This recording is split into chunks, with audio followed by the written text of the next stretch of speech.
Bismillahirrahmanirrahim. Assalamu alaikum dear students of class 9 secondary stage English book 1 का first lesson last sermon of the Holy Prophet unit 1.3 इसका जो exercise आज हम करने वाले हैं एक्सरसाइज 4 और ये है पंक्चुएशन। इसमें हमें सिंपली जो है कैपिटल लेटर्स और कॉमा और फुल स्टॉप ये इस तरह के जो बेसिक हैं वही मार्क करने हैं, या कि हमें एक पैराग्राफ दिया गया है, एक छोटा सा एक छोटी सी छोटा सा एक पैराग्राफ दिया गया है जिसको हमने करना है। जी जनाब, तो put the capital letters commas and period where needed. Forming habits, तो मैंने ये जो है वो सारे हाईलाइट कर दिए हैं, रेड कलर से लिख दिए हैं जहाँ जहाँ जो मैंने चेंजेस की हैं। How long does it take to form a new habit, question mark red colour से। हाउ का एच मैंने कैपिटल किया है। I look for an answer the same way most people do nowadays. I का I capital हुआ है, full stop हमने red colour से लगाया हुआ है। आई आस्क गूगल, गूगल सबको पता है कि क्या होता है, गूगल एक सर्च इंजन है, इंटरनेट पे हम चीज़ें सर्च करने का काम करते हैं उससे, और चूँकि प्रॉपर नाउन है लिहाजा मैंने जी को कैपिटल कर दिया है। द आंसर आई गॉट, आई जो है वो हमेशा हमेशा हमेशा कैपिटल में आता है, लेकिन ये आजकल इतना कॉमन हो गया है, मुझे हैरत होती है कि 9-10 की बच्चियां तक मैंने देखा है कि स्मॉल से स्मॉल आई लिख रही होती हैं। How how can one make that mistake, मतलब आई तो प्रोनाउन जो है वो हमेशा ही कैपिटल आता है, फ्रॉम वेरी बिगनिंग बच्चों को सिखाया जाता है, उसके बावजूद मैंने ये बहुत कॉमन देखा है कि 9-10 तक की बच्चियां जो है ये मिस्टेक कर रही होती हैं कि आई को जो है स्मॉल कर रही होती हैं। आई हमेशा बेटा कैपिटल आता है। The answer I got was 21 days, जो जवाब मुझे मिला गूगल से वो था 21 दिन।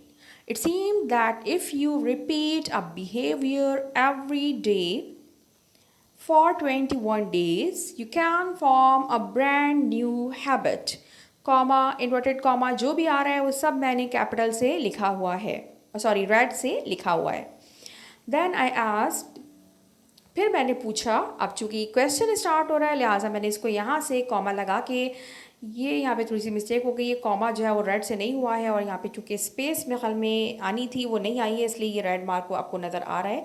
Anyway it doesn't matter, comma आएगा यहाँ पे रेड कलर से, इन्वर्टेड कॉमा रेड से मैंने मेंशन किया हुआ है। सी को हम कैपिटल कर देंगे।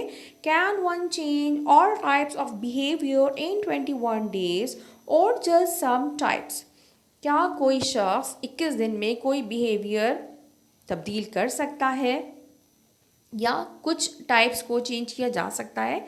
आई was not able to find an answer, मुझे इसका जवाब नहीं मिला। All I could find out was that if it was exercise, smoking, writing a diary or turning cartwheels, you could do it 21 days. अच्छा जनाब, comma कहाँ आता है? कॉमा एक तो कॉमन लिस्टिंग में आता है, जब हम कोई किसी सेंटेंस में कुछ लिस्ट बना रहे होते हैं, जैसे यहाँ पे एक तरह की लिस्ट आप समझ लें, एक्सरसाइज, स्मोकिंग, मुख्तलिफ हैबिट्स का नाम लिखा गया है, आप कोई स्टेशनरी आइटम लिख रहे हैं, आप कोई फूड आइटम लिख रहे हैं, कुछ भी लिख रहे हैं, वहाँ पे कॉमा आता है। इसके अलावा कॉमा कहाँ आता है? कॉमा आता है नॉर्मली जब हम इंट्रोडक्टरी जो है कोई वर्ड होता है, लाइक यस, यस के बाद हम कॉमा लगा के, या नो के बाद हम कॉमा लगा के जो है वो फिर आगे का सेंटेंस जो है वो रिप्लाई कर रहे होते हैं, या जैसे एप्लीकेशन में लिखा जाता है देयरफॉर, उसके बाद भी हम कॉमा यूज़ करते हैं। इसके अलावा कॉमा कहाँ आता है? कॉमा आता है जब आप किसी का नाम, किसी का नेम कॉल कर रहे होते हैं। फॉर एग्ज़ाम्पल मैं किसी का नेम कॉल करती हूँ, लाइक सना, गिव मी सम वाटर। अब देखिए, अगर मैं तो यहाँ पे सना के बाद कॉमा आएगा क्योंकि मैंने उस पर्सन का नेम कॉल किया है। लेकिन अगर हम किसी शख्स की बात कर रहे हैं, उसके बारे में बात कर रहे हैं, सना इज़ ड्रिंकिंग वाटर, तो यहाँ कॉमा नहीं आएगा। किसी नाम के बाद, किसी प्रोफेशन के बाद, किसी रिलेशन के बाद, लाइक मॉम, मदर, टीचर, कोई नेम लिखिया, इनके बाद कॉमा किस सूरत में आता है? जब वो हमारा मुखातिब हैं, उस प्रोफेशन को, उस रिलेशन को, उस पर्सन को बाय नेम हम कॉल कर रहे हैं, तो हम उसको जब हम उसको मुखातिब करके आगे कोई बात कह रहे हैं तो हम कॉमा यूज़ करेंगे नेम के बाद। अदरवाइज़ अगर हम किसी थर्ड पर्सन का जिक्र कर रहे हैं, रिलेशन का, पर्सन का, प्रोफेशन का, तो कॉमा नहीं आता। Teacher is teaching in the class, comma नहीं आएगा। Teacher please revise the question number 2, comma आएगा यहाँ पे टीचर के बाद। अच्छा जनाब, तो आगे चलते हैं हम। अच्छा जनाब, you could do it 21 days, full stop. The important thing was to maintain a chain of 21 days without breaking it.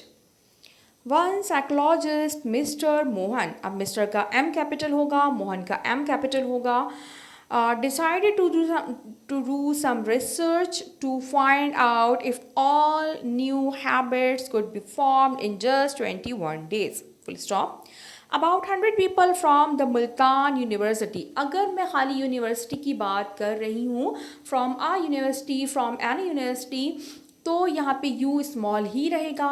लेकिन जब किसी यूनिवर्सिटी के नाम में यूनिवर्सिटी का वर्ड आ रहा है, like Multan university, Karachi university, Sheikh Bahauddin Zakariya university, whatever, कोई सी भी यूनिवर्सिटी का अगर हम जिक्र कर रहे हैं तो वहाँ पे उसका जो है वो यू कैपिटल होगा। अगर हम खाली यूनिवर्सिटी की बात कर रहे हैं तो वो कैपिटल नहीं होगा, लेकिन जब हम बात कर रहे हैं किसी पर्टिकुलर यूनिवर्सिटी की, लाइक जैसे यहाँ पे मुल्तान यूनिवर्सिटी मेंशन हुआ है, तो यहाँ पे यू कैपिटल होगा। अच्छा जनाब, from the Multan university participated in the research, full stop. They were asked to choose a behavior that they wanted to turn into a habit, full stop. They all had to choose something they didn't already do. अब didn't में यहाँ पे apostrophe missing था, वो मैंने add किया है, comma, that could be repeated every day. अच्छा जनाब, ये बुक्स में, इवन ये PDF में भी repeat लिखा हुआ है ये वर्ड ed यहाँ पे मिसिंग है से, तो जब कुड के साथ अगर हमारे पास कोई भी वर्ब आएगा, अगर डायरेक्टली कुड के बाद आएगा तो ये रिपीट होगा, लेकिन अगर बी आ रहा है दैट मीन ये पैसिव है, और पैसिव में हमेशा वर्ब की थर्ड फॉर्म आती है, so that could be repeated every day ही होगा यहाँ पे। What do you think the result was, आपके ख्याल में उसका रिजल्ट क्या रहा? The results showed that on average it took 66 days until a habit was formed. उसका रिजल्ट ये था कि तकरीबन 66 डेज़ लगे किसी हैबिट को बनने में। However, this does not mean that people weren't able to form new habits in 21 days. लेकिन इसका ये मतलब नहीं है कि लोग 21 दिन में कोई आदत नहीं अपना पा रहे थे। According to the study findings, some habits could be formed in 21 days, while some could take as long as 254 days. अच्छा जनाब, दो क्लॉज अगर हम लिख रहे होते हैं, दो क्लॉज के बीच में भी जो है एक सेंटेंस, कंपाउंड सेंटेंस में दो क्लॉज जो होते हैं उनके बीच में भी कॉमा आता है। So 21 days to form a habit is probably right, as long as you all want to do is drink a glass of water after breakfast. Anything harder is likely to take longer to become a really strong habit, and in the case of some activities, much longer. उम्मीद है कि exercise जो है वो आपको समझ में आ गई होगी। कॉमा, इन्वर्टेड कॉमा, कॉमा का यूज़ ख़ास तौर पे मैंने कॉमा का ज़्यादा जिक्र किया, और प्रॉपर नाउन का तो आपको पता ही है कि हमेशा कैपिटल से लिखते ही हैं, जैसा कि यहाँ पे गूगल हमने किया है। इसके अलावा कोई सेंटेंस जब स्टार्ट होता है तो वो भी कैपिटल से स्टार्ट होता है, भले से वो क्वेश्चन हो या नेगेटिव हो या अफर्मेटिव हो, वो हमेशा कैपिटल से स्टार्ट होता है। इसी तरह इन्वर्टेड कॉमास के बाद भी अगर हम कोई चीज़ जो है वो लिख रहे होते हैं, कोई सेंटेंस लिख रहे होते हैं, तो उसमें भी हमने कैपिटल लेटर से ही स्टार्ट करना होता है। अच्छा जनाब, तो पंक्चुएशन ये इस तरह की जिसमें आपको करेक्टली पंक्चुएटेड सेंटेंस चूज़ करना होता है, ये जो है वो पेपर में आता है MCQs में। और वो नॉर्मली इसी तरह का होता है कि कोई डायलॉग होता है, ज़ाहिर है उसमें आपने इस चीज़ का ख्याल रखना होता है। तो जब डायलॉग अगर आप लिख रहे होते हैं, तो जैसा कि यहाँ पे मैंने ये आपको लिखा देना है एस, यहाँ पे इसी तरह से आपका जो रिपोर्टिंग स्पीच होगा उसके बाद कॉमा आएगा, उसके बाद इन्वर्टेड कॉमा, और इन्वर्टेड कॉमा के बाद हमारे पास जो फर्स्ट लेटर है वो ज़ाहिर है कि कैपिटल हो जाएगा, और उसके बाद इन्वर्टेड कॉमास ओवर होगा फुल स्टॉप के साथ, या क्वेश्चन है तो क्वेश्चन मार्क के साथ। ओके बेटा, तो इंशाल्लाह नेक्स्ट क्लास में नेक्स्ट एक्सरसाइज के साथ हाजिर होंगी। टिल देन टेक केयर, अल्लाह हाफिज़।